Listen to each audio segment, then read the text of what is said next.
Welcome to our NFL Survivor Show for Week 3. Week 2 didn't have a whole lot of major upsets or heart attacks unless you're a Houston fan, but there were enough injuries in Week 2 to make Week 3 awfully interesting to pick. We'll talk about that, we'll give you the analytics and the strategies to survive Week 3 Survivor Pool and a whole lot more coming up next.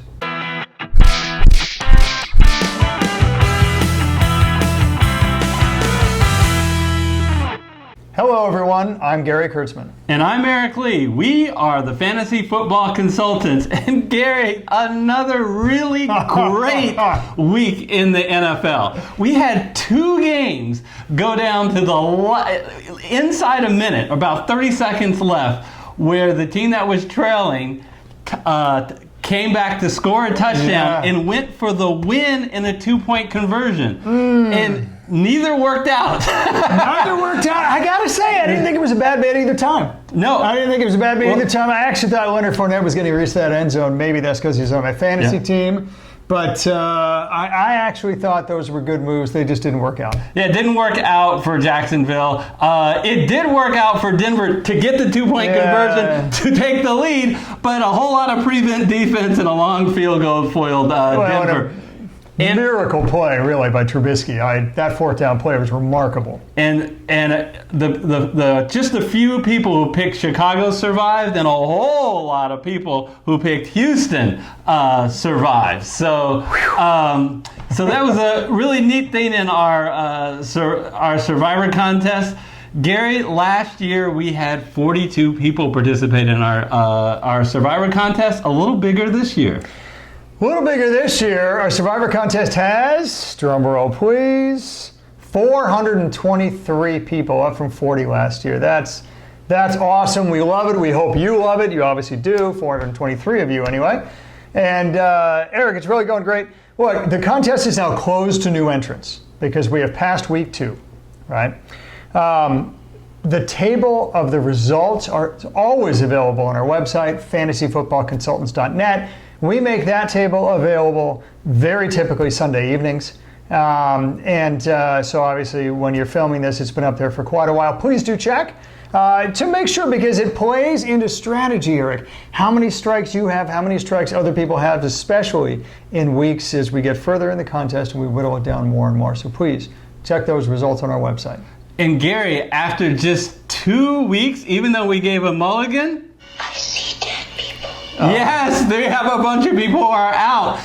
Some who just picked 2 incorrect picks to start the season, and a lot of people who didn't make a pick either in the first week and then missed this week, or missed the first week and didn't make a pick this week. You can't do that. You can't miss making your pick. That's going to automatically count as an incorrect pick. So do yourself a favor. Obviously, you're already subscribed, or you should be. Just hit the bell icon. That'll notify you as soon as this Survivor video has come out. Then you can directly go to the comment section and enter your picks. Absolutely. So speaking of doing your picks, Gary, let's talk about week 3 and what people can expect and what are the games that they should be considering.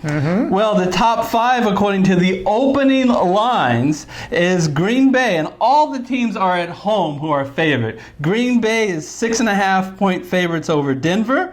Minnesota and Philadelphia are touchdown favorites over Oakland and Detroit respectively. And then we have the 2 big spread games. New England is at home, 17.5 over the Jets. It's even gotten higher since the opening line. And the biggest line, Gary, in the last 30 years as an opening line. How about them Cowboys? The Dallas Cowboys 20.5 over Miami. We should get on the soundboard. How about those Dolphins? That feels like it's more about the Dolphins than it is about the Cowboys. We'll get to that later. All right, let's table that. It would be more like, how about them Dolphins? So, if you think you will be a #1 draft pick next year, start hunting for homes in Miami. Tua. Your name is Tua. Virtually guaranteed. Herbert in Oregon has got a shot, but I've got a feeling that person's name is Tua. Eric, the first game is Green Bay versus Denver. So, Green Bay's offense, right?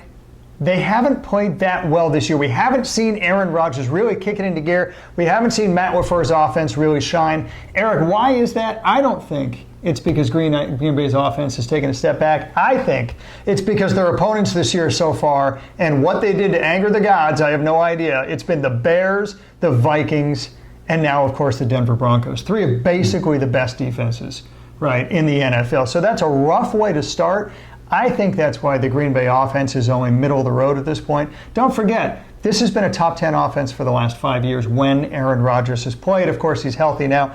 I'm not worried about the Green Bay offense. I am worried about the Denver Bronco offense, Eric, because they have a bottom 5 offense this year. Flacco looks old. He looks immobile. Frankly, at times he looks lost. Phillip Lindsay and Royce Freeman have provided them almost no running game to speak of. There's just not a lot there you can get excited about at all against a really revamped Green Bay defense. Okay, see now, what I just heard, blah, blah, blah, blah, blah, blah, blah, blah, blah, blah, blah. We need to have a little disagreement between us. No, so Gary, you made a lot of good points, but here's what it doesn't matter. You should not pick Green Bay this week, folks. I didn't say they should. It's our 4th pick, but yes. So, but I want to. Better teams. There are better teams, and they have actually Green Bay and Chicago have a team. Green Bay and Denver have a team in common. They played this year. Chicago, Green Bay beat them by a touchdown. Denver should have beaten. They were up by 1 point with 30 seconds left. So I don't see Green Bay as such a better team than Denver. If Green Bay had a mold let me finish. like Denver did. Can I compare that to the other 2 games on the slate we're going to talk about later? Don't put your survivor life on Green Bay when you have the opportunity to put it on Dallas or New England, unless they're substantially better in future value. And spoiler alert, they're not. So on a similar note... Totally agree with that. Just 1 point, though. You know, of course, that the Chicago head coach last year is now the Denver head coach this year.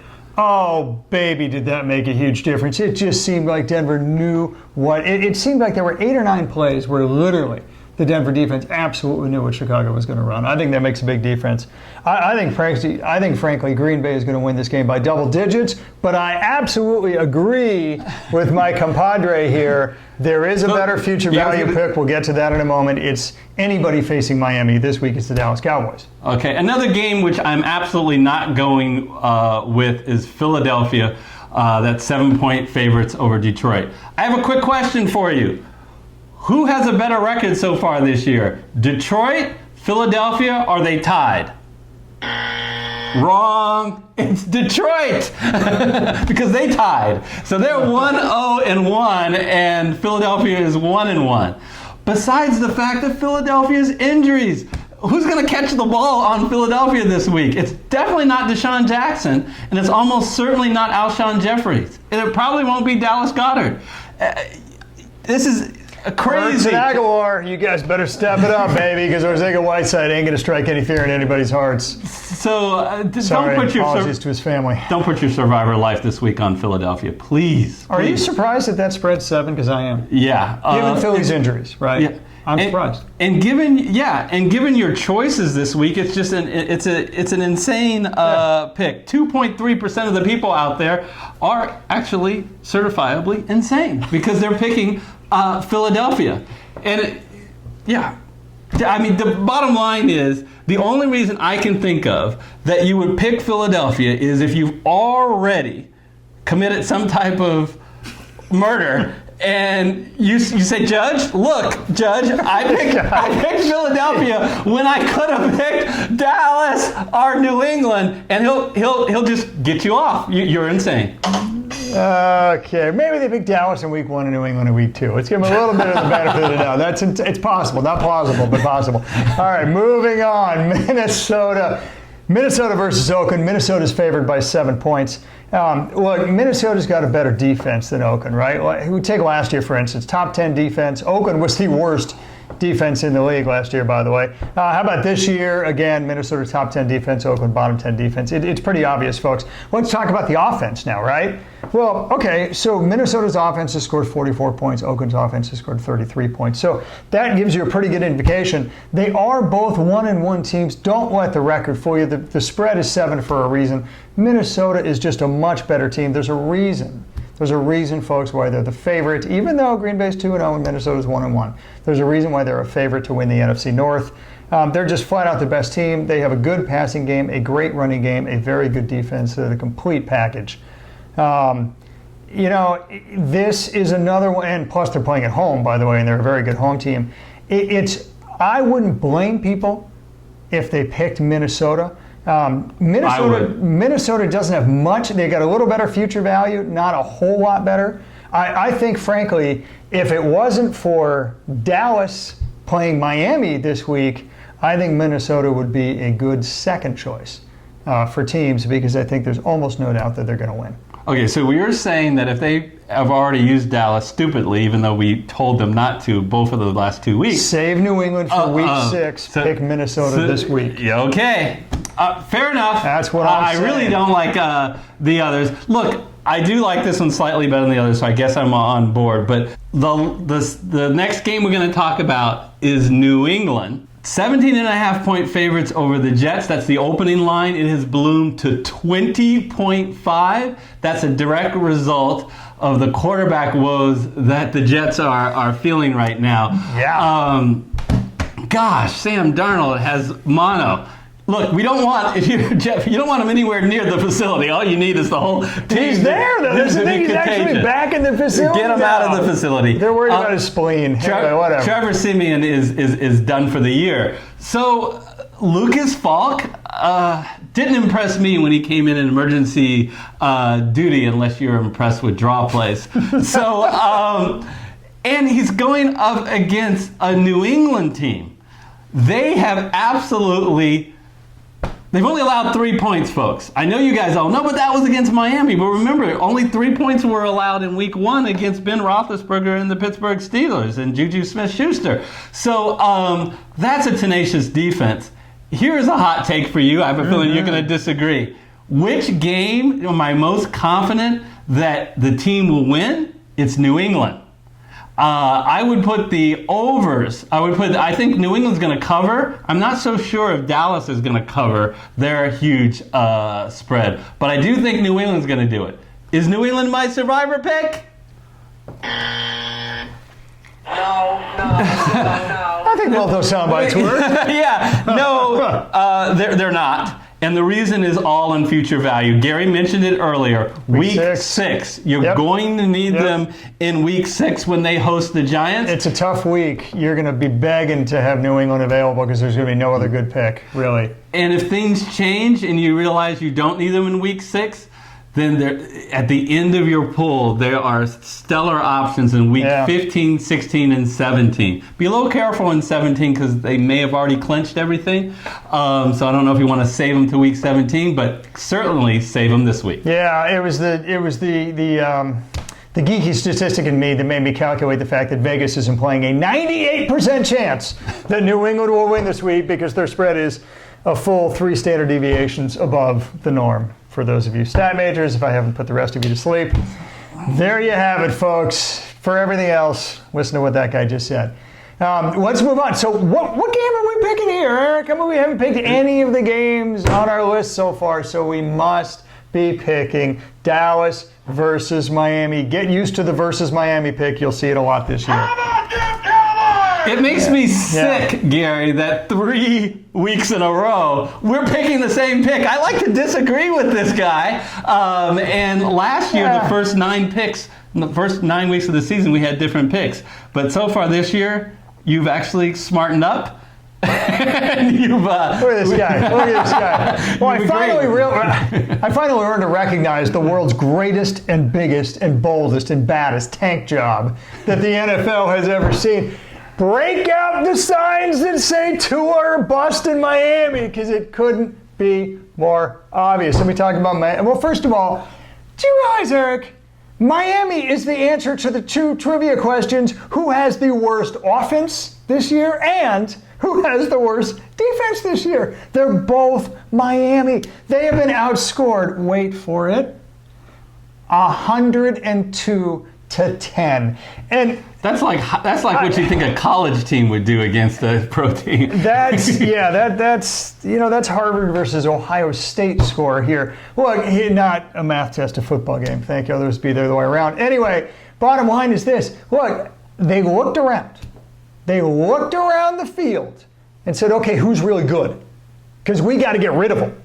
And they found Larry Tunsil, who's the first round pick last year, the guard, the guy who smoked with a gas mask and fell to the 11th, 12th pick in the draft, Larry Tunsil, right? And they said, oh, we got to get rid of him. He's too good. He's blocking for the quarterback too much. So they shipped him off to Houston, really, and just got fleeced in the process. And then their pass defense ranked dead last. But think about this for a moment. Their pass defense ranked dead last, but they had one player in the secondary who was the 6th best in all of the NFL in coverage. I'm talking about Minkah Fitzpatrick. So obviously he had to go too. So they just traded him for next year's first-round draft pick to the Pittsburgh Steelers. They're left with nothing, Eric. Their cupboard is officially bare. They're worse now than when they amassed the 10-102 record. So tell me why I shouldn't pick anybody going against Miami for the rest of the year, because it seems like a pretty good strategy to me. I'm not going to tell you why. I'm going to do the opposite. I'm going to play a little game with you guys. How bad are the Miami Dolphins? How bad? Gary already said they've been outscored 102-10, but what he didn't say, both of those games were at home, and now they go on the road. Boy, I think I want season ticket sales refunds in Miami. How bad is Miami? In that New England game, for 3 full quarters, that offense amassed 38 yards. Wow. How bad is Miami? Their odds, Gary, to win the Super Bowl is 20,000 to 1. That's 20 times worse than any other NFL team. Yeah, well, I mean, the odds makers can recognize a tank job when they see it too, right? So I don't know if the NFL can even look into something like this because, frankly, a team's owner and general manager have the rights to do whatever they want, right? And screwing the shareholders and season ticket holders apparently falls within that paradigm. But Eric, let's talk about Dallas a little bit. Yeah, and why is I'm making Dallas my pick?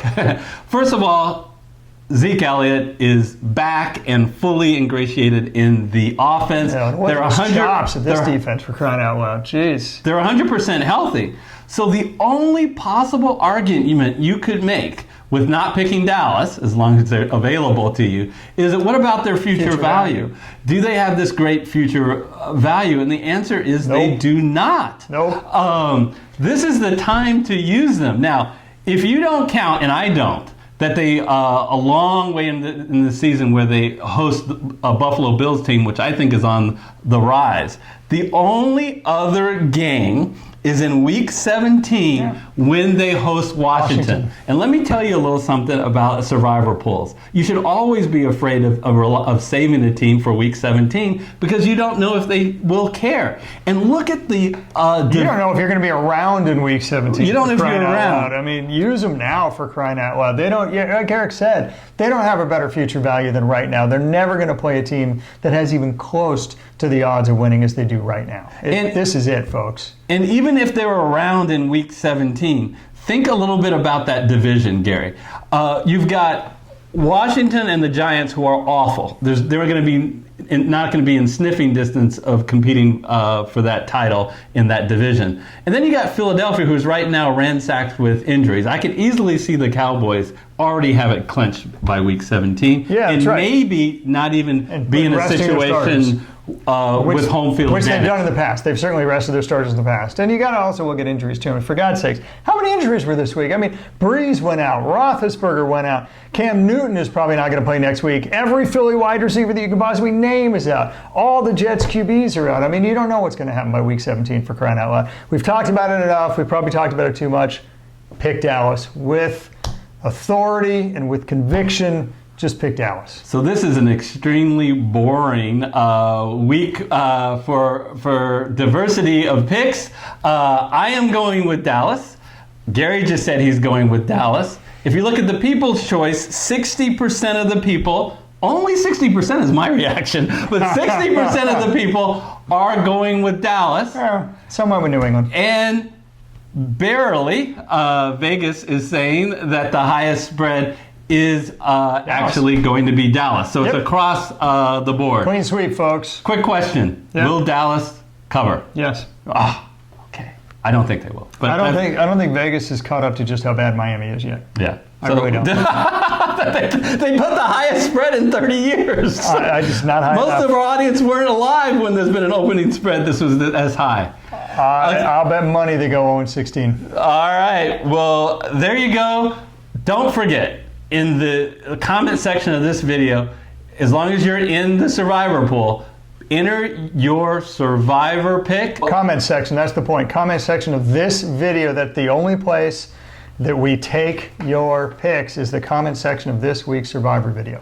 All right, we are ready to take a look at the mailbag. Mail call. Gather around, everyone. Well, let's see what's in the mail. What's this?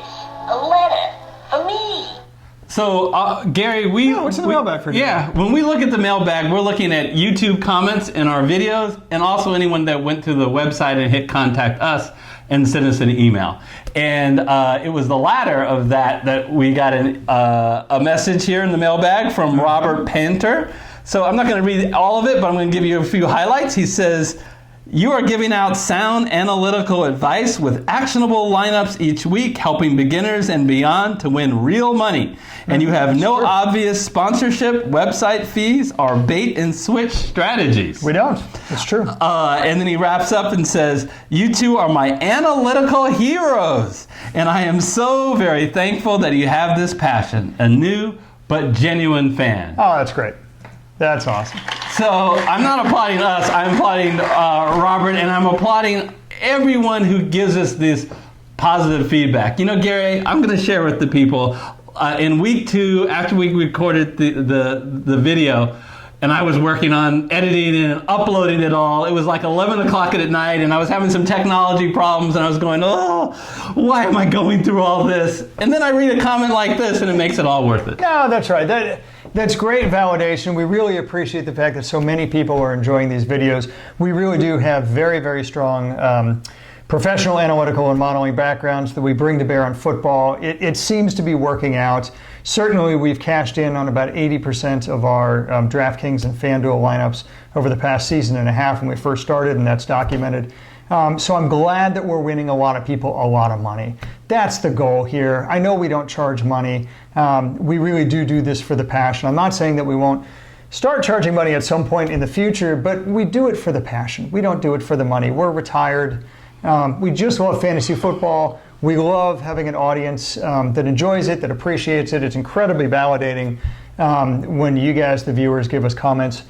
Please do keep them coming. We love it. Because we get offers of different sponsorships. We've long since on YouTube been eligible to advertise, but we've chosen, we want to make sure we put out the best content. We don't want it to be interrupted by ads every 10 minutes or on our website having a whole bunch of ads. We're focused on growth. So on that note of growth, if you would like to help us out, there are 3 things that you can do. 1, smash the like button of this video. And remember to smash the like button on every video. Just make a habit, because sometimes we don't mention it. If you haven't yet, and I can't believe you haven't, but if you haven't yet, hit that red subscriber button. In the analytics, it's free, and we don't send you any emails. We don't bother you. There's no downside. Please hit that subscriber button. It's very important to our channel. At any point in time, you're not going to do it, but at any point in time, you hit the button again and unsubscribe if you don't want. It's not a commitment, so it just takes a couple of seconds. But please do it. When we look Tell your friends to do it too, please. In analytics, when we look at the watch time, it's actually the non-subscriber watch time exceeds the subscriber watch time. So if you're watching this, come on, help us out and subscribe to the channel if you haven't yet. And then finally, please share it. Share it with your friends and family, your league mates. That would really help us out, because we're 100% focus on growing the channel this year. Absolutely. The whole point is to build out the broader fantasy football community. That helps us at Fantasy Football Consultants. It helps you, the viewer, to get the broadest community with the most input, the most robust comments. So please do share it with everybody you know who likes fantasy football.